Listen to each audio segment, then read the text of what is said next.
What is the world's most stolen book? Some experts believe it's the Bible. Copies are often left in hotels and hospitals and other places, so people tend to take them. It's no wonder why more than 100 million copies are printed of the Bible every year. We are racing through the Bible, and this is the Gospel of Mark and the Gospel of John. Are you ready? Let's go.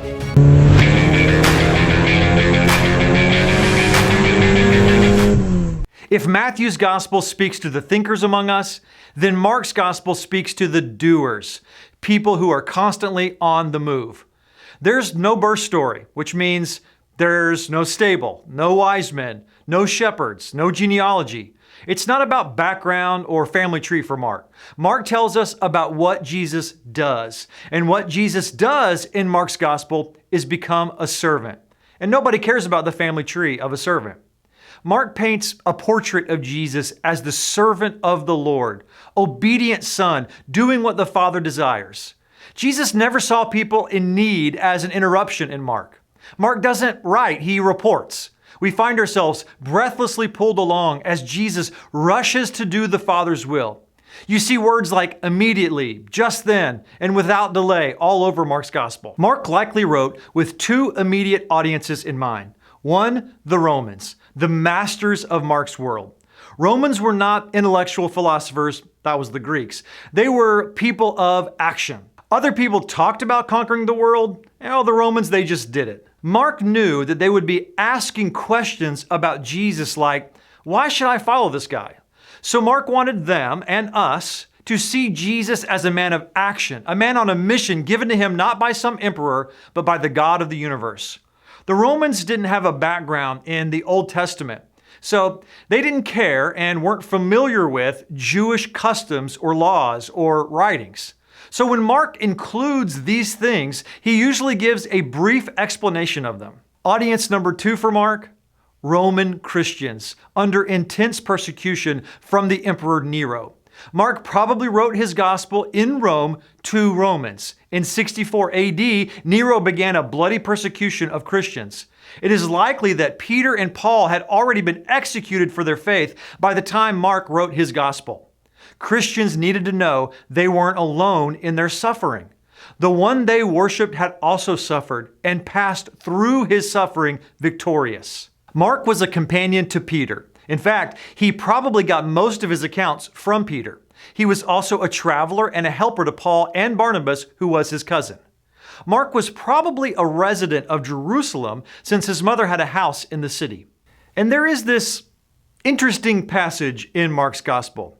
A young man wearing nothing but a linen garment was following Jesus. When they seized him, he fled naked, leaving his garment behind. Many scholars believe that like an artist painting himself in a corner of his own canvas, Mark included a cameo of himself in his gospel. Now that's just a guess, but it does give you a glimpse into just how action-packed this gospel story is. Mark was probably the first gospel written, probably written sometime in the mid-60s. Mark wrote his gospel to answer 3 big questions. Chapter 1 to 8 answer, who is Jesus? Jesus was a teacher, a healer, tireless and focused on the hurting. In this section, readers begin to ask what Jesus finally asked his disciples. Who do you say I am? Chapters 9 through 16 answer, why did he die? Mark gave a lot of space to the last days of Jesus' earthly life. Victory over death comes at a lofty price. Question 3 is, how should we respond? Woven throughout Mark's gospel are 2 kinds of responses to Jesus. On the one hand are those who reject or ignore him. That includes his own family, his hometown crowd, religious leaders, and even his own disciples disown him. Then there are the desperate. The people who are faithful in Mark's book were the hurting, the sick, and the dying. They had nowhere else to go and no one else to turn to. They cast themselves on Jesus and found all they needed and more.